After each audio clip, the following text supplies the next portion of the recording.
ja, hallo iedereen. Spring release, GDPR, vind je overal. LinkedIn, Twitter, we zijn daar op de hoogte. Dus Actito wou daar ook een beetje naar jullie voorstellen wat wij klaar gedaan. Jullie weten ook nu onze nieuwe formule van webinar en hoe wij aan de slag gaan. Dus daar gaan we direct inspringen. Misschien heel vlug over het agenda van vandaag. We gaan over de 4 grote principes spreken van GDPR. Daarna ga ik sowieso demo. Jullie weten dat ik daar heel erg van houd, om jullie te tonen hoe dat we het doen en wat dat we ook doen. En dan natuurlijk heb ik een heel goede vriend erbij, Nicolas Boissard van Actito. En dan gaan jullie effectief tonen hoe dat hij jullie ook kan begeleiden met het GDPR. En daar, zoals ik het meestal zeg, opportuniteiten eruit halen. Maar ik ga niet meer spoilen over zijn deel. Het gaat wel in het Engels zijn voor his part. So you know, Nicolas will speak in English with you. Help ik over mezelf, Jonathan, meer dan 9 jaar nu actief bij Actito. En eigenlijk, ja, mijn job is jullie als marketeers helpen om effectief aan de slag te gaan voor een customer journey.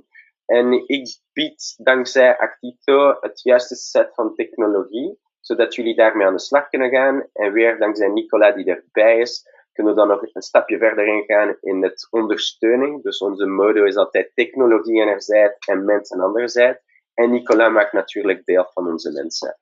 So I will let Nicolas introduce himself. It will be easier. Sorry for the switch, but quite fast why he will speak English and not Dutch. Thank you, Jonathan. Hello, guys. So my name is Nicolas Boissard. I work for Actito, and in the last 5 minutes of this webinar, I will try to explain you why we can help you, especially on the GDPR, but also on Actito project and as example, customer experience, customer journey, and marketing optimization. Awesome.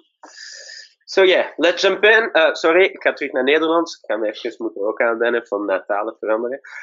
Dus ja, 4 grote principes. Wij spreken daar continu over. Dus de ene zijde heb je data mapping, data portability, right to be forgotten en natuurlijk alles rond het explicit consent. Dus dat zijn privacy by design noemen we dat bij ons. Dat is echt super belangrijk dat jullie naar die concepten toe gaan. Laten we heel eerlijk zijn, GDPR is morgen. Ik twijfel dat er meer dan 5% van de bedrijven uit Europa daar klaar gaan voor zijn. Maar dus we moeten daar naartoe gaan. Dus het idee bij Actito is jullie echt helpen met het deel technologie om naar die 4 principes te kunnen gaan. Zowel met het deel techno die we kunnen aanbieden en ook het begeleiding die we via ons en via de partners kunnen gebruiken. Dus als we heel vlug kijken, ik heb zo vlug een snapshot van mijn mailbox genomen gisterenavond, vond dat interessant. Ik ben bijna overtuigd dat iedereen dit krijgt. Van we update the privacy policy, can you re-opt-in in mijn database en dergelijke. En eigenlijk aan onze kant, en ik deel dit ook met Nicolas, I totally share this vision with Nicolas, dit is echt een mechanieke aanpak, omdat mensen eigenlijk helemaal niet weten wat ze moeten doen. Ze weten ook niet hoe dat ze in hun database geraakt zijn. En nog, als je ziet, Nederland, België en Frankrijk en zelfs Europa in zijn brede, zijn super streng geweest van hoe dat wij konden, als we trekken naar e-mailmarketing, kunnen communiceren naar klanten toe. Iedereen heeft normaal gezien een opt-in. We doen geen cold e-mails. Dus eigenlijk die aanpak van update mijn privacy rules is eigenlijk heel fluffy, als ik het zo kan zeggen. En mensen pakken daar eigenlijk niet het beste van om eigenlijk in een juiste manier te communiceren met hun klanten. Ik ga een voorbeeld nemen. Ik heb een mediaklant die mij nog gisteren belt. Die heeft honderden duizend e-mailadressen verzameld in een heel propere manier. Een box waar dan mensen hun e-mail hebben ingetypt. Mensen kunnen zich altijd uitschrijven. Ze kijken naar de activiteit van de mensen. Dus er is geen nood om terug naar een opt-in te gaan. Het consent en het opt-in zijn echt 2 delen die afgebroken moeten zijn van elkaar. Dus eigenlijk die heel mechanieke aanpak van GDPR lijkt mij eigenlijk een gemiste opportuniteit voor marketeers om effectief beter te kunnen communiceren met een klant en ook in die journey management te kunnen gaan. En dit is eigenlijk wat wij altijd zeggen. Als je kijkt van onze pijltjes hier, en we spreken effectief van een journey. Waar zijn jullie klanten? Waar is jullie strategie als bedrijf? En hoe plaatsen jullie je consument daar centraal in het verhaal? Daar komt het weer op neer. En GDPR is eigenlijk een context daar rond die jullie naar dit moet duwen. Daar komt het op neer, maar Nicolas gaat daar nog even verder inspringen aan het einde van dit sessie. Dus onthoud misschien, als je trekt naar e-mail, great email is more like than ever, because you will work on a journey. Daar komt het op neer. Als we nu even binnenspringen in Actito, ga ik even moeten switchen van scherm. Dus jullie kennen Actito voor de meeste mensen die ik zie hier heel goed. Dus login, paswoord en ik ga mij inloggen direct in Actito. Dus ja, ik ben even traag omdat ik aan het streamen ben van mijn machine ook. Ik heb een paar apps al voorbereid naar voren. Het eerste dat wat ik jullie vandaag wil tonen is hoe dat wij een formulier kunnen maken die naar het GDPR toe gaat in de juiste manier om data te collecteren. Dus daarvoor gaan we rechtstreeks naar onze formulieren gaan. En jullie hebben waarschijnlijk jullie eigen design al voor onze klanten, voor mensen die eigenlijk hier aan het ontdekken zijn. We gaan zien hoe eenvoudig het is vandaag om een formulier op te zetten in Actito en zeker te zijn dat jullie de juiste richting gaan. Dus jullie gaan over design kunnen spreken, daar gaan we heel weinig rond over gaan. Dus een banner in plaats, een mobile responsive natuurlijk, is belangrijk. Tweede deel of derde deel hier in mijn parameters, je gaat dit linken aan een database, want daar komt het op neer. We willen rechtstreeks die data duwen in Actito. En daarna wil je natuurlijk naar jullie vragen toe gaan. Ik heb hier het voorbeeld genomen van een Nederlandse. Ik heb al een deeltje klaargemaakt voor het webinarsessie van vandaag. Dus hoe voeg je een vraag in? En laten we zeggen, hier zie je, define a question from a participant database attribute. We spreken over GDPR, over het minimiseren van data. Dit zijn eigenlijk de velden die jullie uit marketing denken of overtuigd zijn dat jullie nodig hebben om effectief in een juiste manier te kunnen communiceren met jullie klanten. Dus wat heb ik hier bijvoorbeeld nog extra nodig? Ik heb het familienaam van de mensen nodig, achternaam. Hoe eenvoudig maak je dan om het aankoppelen aan het database door dit box aan te vinken? Create a participation. Dat wil zeggen, zodra dat die data ingevuld wordt die automatisch geduwd in Actito. Dus ik voeg dit vragen bij en hier hebben we al die erbij. Dus we hebben onze voornaam en we hebben onze achternaam erbij. Het e-mailadres had ik ook nodig. En dan heb je hier natuurlijk onze consent, zoals ze zeggen. Het feit dat jullie data's gaan gebruiken op marketingvlak. En daar gaan jullie terugpeilen naar jullie privacy. Dat is weer een deel waar Nicola jullie advies kan op geven. Ik ben geen jurist. We proberen jullie te begeleiden, maar dit is niet echt onze core. Wij gaan de functionaliteiten weer klaarmaken, dat jullie effectief naar die consent kunnen raken. Daarna voegen we erbij de subscription, de opt-ins. Wat zeggen ze zo over de opt-ins? Over kanaal spreken en over het inhoud. Ook toegevoegd. Dus eigenlijk, je ziet hoe eenvoudig het is om dit formulier aan te maken, elke keer op basis van elementen uit jullie database. Wat gaan jullie daar nog extra moeten toevoegen? Jullie gaan bijvoorbeeld de privacy agreement moeten toevoegen. En hier, wie werkt er met jouw gegevens? Welke gegevens? En we gaan even een demo samen doen. Dus je ziet dat alle die vakjes al klaar zijn bij ons. Ik ga niet in alle elementen gaan, dat is niet nuttig. Voor de Belgische klanten die met ons zijn, je ziet dat we ook naar extra talen kunnen toegaan. Als jullie naar meerdere talen, kunnen jullie één formulier bouwen en dus uitrollen naar alle jullie talen die jullie beheren. Ik zie dat de klanten, de mensen van ABB daar aanwezig zijn. Engels, Nederlands, Frans, Duits. Dat zijn bijvoorbeeld de 4 talen waar we samenwerken. Nu, hoe ziet dit formulier eruit? Ik stel voor om eigenlijk rechtstreeks naar het naaste stap te gaan en ik ga hem direct publiceren. Jullie zien hoe eenvoudig het was en hier heb ik dan direct een URL. En door dit URL toon ik jou het formulier die we net hebben samengemaakt. Dus dit is eigenlijk een formulier hoe dat ik tenminste denk dat het nuttig is, of hoe dat wij er naartoe moeten gaan om data te capteren op een GDPR-approved manier. Dus ik accepteer dat mijn persoonlijke gegevens gebruikt worden voor marketingdoeleinden. Je krijgt nog een link naar jullie privacy natuurlijk. Hier ga ik natuurlijk ja zeggen.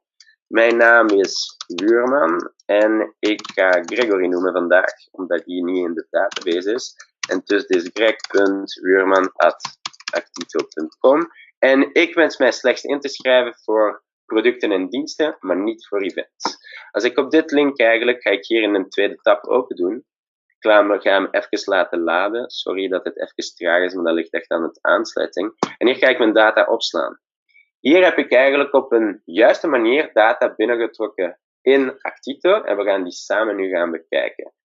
een paar ideeën, en dit is probably something where Nicola can again help you. Wat moeten jullie in die privacybeleid invoeren? Wie werkt er met jouw gegevens? Welke soort data's gaan jullie verzamelen? Wat gaan jullie ermee doen? Wie gaat toegang hebben op die data? Hoe veilig houden jullie data? Sturen jullie die naar Europa? Dat zijn alleen maar ideeën die ik doorgeef hier, die ik verwacht in dit soort elementen. Dus daar, heel eenvoudig, samen een formulier net gemaakt, die ons toegang geeft om data te capteren rechtstreeks in Actito. Dat ik nu even terugkom in Actito. Ik stel voor dat ik heb dus dit formulier gelinkt aan mijn client database. Dus hier gaan we direct terug Gregory gaan opzoeken. En zijn naam was dus Buurman. En dit zijn delen die mensen bij jullie kennen. En ik sprak over Gregory. En als we hier gaan binnenkijken, zien we dat effectief Gregory aangemaakt is. Meest belangrijk, GDPR, consent marketing, is to yes. Dit is echt super belangrijk dat jullie die hebben.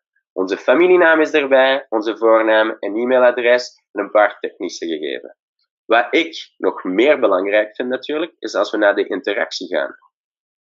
He subscribed through a webform. Hij heeft zich ingeschreven op de e-mail en ik heb hier een consent gekregen. En we zien dat we dit ook apart hebben ingebouwd in Actito.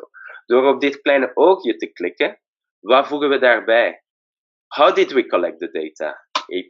De IP-address, de webform language, de survey, de versie, de user agent. Dat zijn allemaal van die gegevens die voor zover dat wij het GDPR begrijpen, of hoe duidelijk het ook is, dit zijn de soort data die jullie moeten kunnen tonen op vlak van GDPR. Als jullie vragen hebben, aarzel zeker niet om die toe te voegen. Veronique pakt die over, dan weten jullie het ook. Nu weer, moeten jullie dan, als jullie dit al op voorhand hadden, zelfs zonder het consent, hadden wij al het logica van subscription newsletter e-mail. Dat is weer waar ik denk niet dat jullie terug naar een heractivatie moeten gaan van jullie database. Maar eerder kijken als jullie dit kunnen tonen naar jullie consumenten toe. Dit is het meest belangrijk natuurlijk weer. Dus daar, heel eenvoudig, we hebben net gedaan, een formulier samengemaakt. We hebben gezien dat die data effectief in een database opgeladen worden en dat we effectief al de track hebben van wat er rond een consument gebruikt. Wat hadden we daar nog bij? GDPR vroeg data mapping, right to be delete en data portability. Dat is het upgrade die wij vandaag hebben gedaan op onze Datamart Studio. Datamart Studio hadden we toen getoond 3 maanden geleden over het feit dat we met extra tabellen kunnen gaan rond een consumenttabel. Dus wat ga je daarin inzien? Alle velden van je database, maar het meest belangrijke is dit deel. Dit is eigenlijk processing reference, de controller, name and address of the controller. Dit zijn allemaal technische, hoeveel juridische delen die ingevuld moeten worden op alle bestanden, tabellen uit jullie structuur. Weer begeleiding wordt er aangeboden door ons, door Nicola, door jullie juridische delen. Aarzel zeker niet als u hier nog een vraag rond hebben. Hier ziet je rond het database centraal, maar laten we bijvoorbeeld zeggen dat we ook rond cart abundant werken, kunnen we effectief hetzelfde data weer gaan invullen over wie beheert het, hoe wordt het beheerd, wat gaan we ermee doen.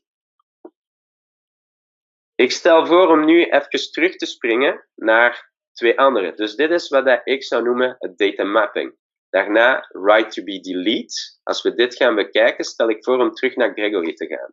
Hoe gaat Gregory dat kunnen doen? In jullie privacy rule gaan jullie een e-mailadres hebben. Jullie gaan dat inplaatsen in jullie formulier. Jullie laten een toegang eigenlijk naar een consument om eigenlijk naar zijn data te vragen op de een of andere manier. Dus hoe gaan jullie dat doen? Jullie gaan eigenlijk hier op de More GDPR Export knopje hebben. Als ik hierop klik, zegt hij all profile data will be exported in a transfer box. Dit is op zich ook super belangrijk dat jullie goed begrijpen dat Actito biedt een transferbox aan. Waarom? Ik heb vandaag nog veel klanten gezien die Dropbox gebruiken. En ze gaan bijvoorbeeld het data naar Dropbox sturen. Iedereen weet dat Dropbox een Amerikaanse platform is. GDPR wil dit natuurlijk niet. Dus wij bieden een Dropbox geïntegreerd in Actito, die jullie dan toegang geven op het export. Ik ga hier vragen dat Actito eigenlijk het data dan exporteert van Gregory. Dit geeft dan toegang aan jullie DPO daar in contact te raken met Gregory en effectief daar uitleg rond te kunnen geven. Dus als ik even terugkom in mijn interface, ik had hier ook al mijn transferbox ook toegevoegd in mijn favorites. En die vind je hier terug. En dit is eigenlijk een kluisje dat slechts jullie DPO zou toegang hebben. En je ziet effectief de verschillende export. We gaan daar nog massa-checks op doen, dat dat effectief proper is. Maar dus onthoud, save, kluisje, rechtstreeks toegang en slechts toegang voor de DPO. Dat wordt er weer verwacht rond GDPR. Dus dat is de data portability die we net getoond hebben. Natuurlijk, Gregory mag ook vragen van, ik wil dat jij mijn data wist. En dit is super belangrijk dat jullie DPO daar ook toegang op heeft. Dus als we terug Gregory gaan zoeken, hop, ik ga weer Gregory zoeken. We hebben hier een delete button. Heel eenvoudig. Kijk wat er nu gebeurt. Tadada! You're about to delete the following profile. A reason can be provided. Dit zijn effectief weer informatie die super belangrijk zijn, die jullie kunnen invoeren op basis van het gesprek die jullie DPO gaan hebben en informatie die jij wenst toe te voegen. Ik ga niet super technisch gaan tot naar het audit trail, maar dit zijn weer informatie die in het audit trail kunnen overgenomen worden. Ik ga hier niks in typen, ik ga hem gewoon webinar purpose toevoegen. Met een en ertussen nog beter. En hier ga ik zeggen, oké, erase it. He's gone. Vraag mij nu niet meer, en je ziet het ook, als ik hier ga zoeken, kan ik het niet meer terugvinden. If I see, I don't find Gregory back. Wat op zich totaal normaal is, omdat hij volledig gewist is van het systeem. Het audit trail komen we nog later terug, horen dat jullie daar toegang op hebben. Meestal wordt dat via het API aangeboden, maar daar kan jullie terug aan de slag ermee gaan. Dus eigenlijk, als ik dat even samenvat, wat heb ik nu net gedaan? Een formulier samen met jullie gebouwd, die jullie eigenlijk het mogelijkheid geven om naar consent en opt-in te gaan. Ik heb jullie getoond dat jullie DPO kan werken rond data portability. Ik heb jullie getoond dat wij een profiel kunnen deleten in het interface. En we kunnen documentatie bouwen rond alle data-informatie die wij verzamelen. Dat zijn eigenlijk de key elements uit dit webinar die wij wensen naar jullie eigenlijk toe te brengen en naar voren te brengen. Wat ik nu voorstel, is dat Nicola eigenlijk jullie toont, naast het heel technisch aanpak van een marketing automation, dat jullie ook de consultancy en de services that our partners can provide around Actito. So I will see if it's working well. I will now hand over the voice to Nicola, and you should basically now see Nicola talking. Okay, so now you will have to see the presentation, Nicola. Yeah. Awesome. So you should see my screen and the presentation. So thank you, Jonathan. Quickly, in 5 minutes, I will try to explain you who we are at Questio and how we can help you with Actito and GDPR. Questio Live, which is our platform of expertise, of expert and tools for sales and marketing performance.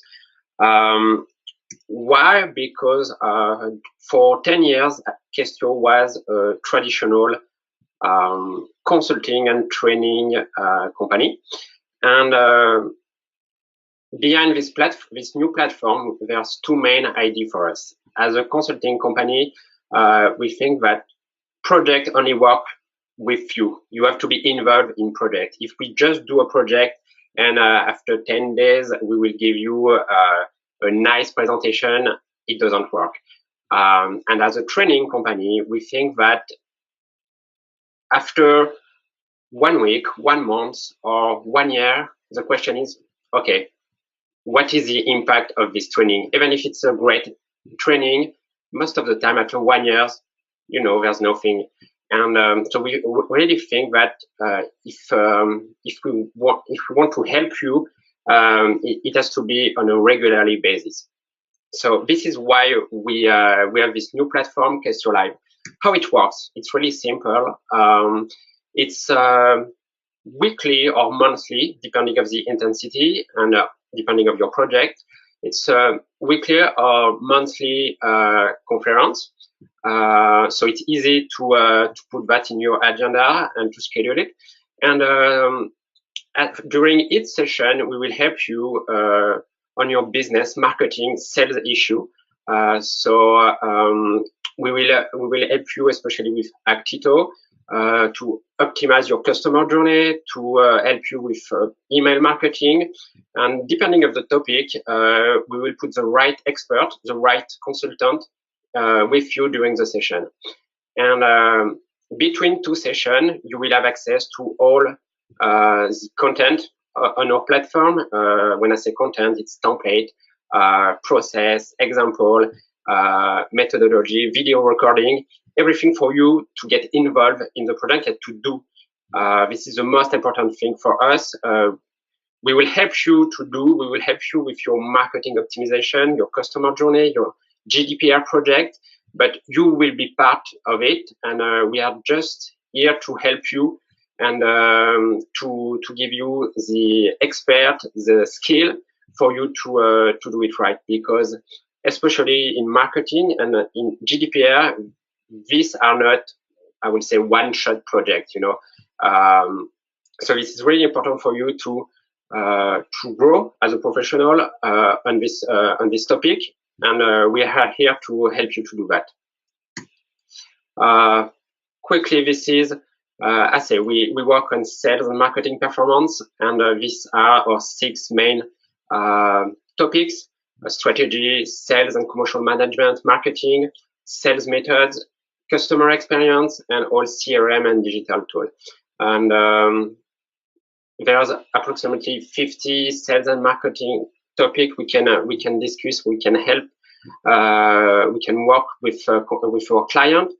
So we will just I will just show you, of course, two topics. We are really linked to Actito and our partnership with Actito. The first one is the campaign and implementation of the solution. We can help you during the project.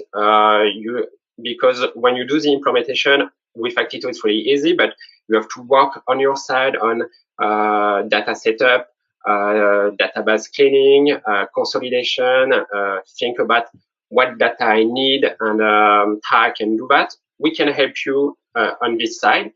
We can also help you to optimize your marketing campaign with, Jonathan talked about the customer journey. It's that. What you want to do for your customer in terms of email and website, everything, and we will help you to define that. And also, as a daily support, we will use session to help you with a specific issue you can have with an email, targeting, everything. And the second topic, of course, is the GDPR.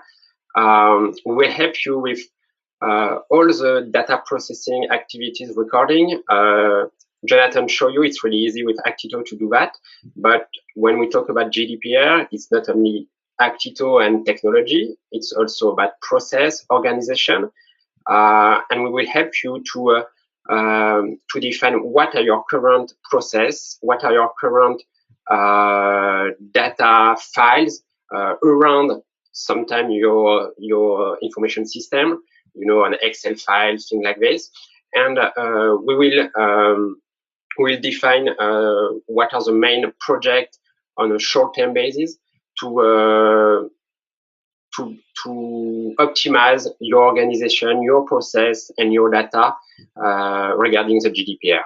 And the last thing when we talk about GDPR is the change management, because you can have nice solution, you can have Actito. If your marketing team, for example, don't understand why they have to think about the data they will use, why they have to do that and not that, why they have to change their process, it won't work. So this is, I think, the most important thing is the change management. And change management can be done on one shot during a 1 week session. It's something you can do on a regularly basis to be sure that the mindset of your team change and use the GDPR as an argument to optimize the relationship with your customer. So this is really 2 examples of what we can do and how we can help you. And of course, you can ask me and contact me if you have a question. So this is it for me. Lovely. Thanks a lot, Nicolas. So you see again, what we try to do at Actito is really important. We try to focus on bringing the most intuitive technology in line with regulation. And we work with partners. That's why Nicolas is there and that you saw Blender.io the previous time. And we will continue that way if that's what you like. Sorry, ik ga terug switchen naar Nederlands. Dus weer de waarde die Actito probeert te brengen is echt te focussen op onze luchtechnologie, simpliciteit, maar ook alles rond compliancy, zeker over wettelijke concepten en complexe concepten. Daar komt het op neer. Dat is daarom dat Nicolas hier ook bij was, om gewoon te tonen, wij zijn open naar die partnerships. Wij denken ook dat jullie hebben meer waarde uit ik en Nicolas samen, dat is 3 in waarde voor jullie. En dat is de richting die wij naartoe willen gaan. Dus voilà, als jullie vragen hebben, stel die gerust maar voor. We zijn hier met een 20-tal mensen online, dus dat is super leuk dat jullie er zoveel bij waren. Ik hoop dat jullie nog iets geleerd hebben, dat het ook interessant was voor jullie. Om jullie te bedanken hebben Nicolas en ik nog zo een short link, bit.ly/10tip GDPR. Dat is eigenlijk, daar kan je die downloaden, krijg je die nog fysiek ook bij jullie op kantoor of thuis, mag je eigenlijk kiezen ook. En eigenlijk dat is weer, wij willen het geven en delen met het community. Dus aarzel zeker niet om daar terug op te komen. Wij kijken er al naartoe naar jullie feedbacks. Ik zie geen vragen erop, dus ik veronderstel dat myself en Nicolas were very clear and straightforward. We kijken er sowieso naartoe om verder in die gesprekken te gaan. It's just the first part of GDPR. We will still hear those 4 amazing letters for months and months. Ik denk dat Nicolas daar totaal akkoord met mij is. You got our email address, you got our website. Shout, we are more than happy to share with you, and always happy to have feedback about this short presentation as well. See you later, guys. Thanks a lot. I will stay tuned a couple of minutes with Nicolas. Zouden jullie nog vragen hebben? Bedankt nog voor alles. Bye bye. Thank you. Bye.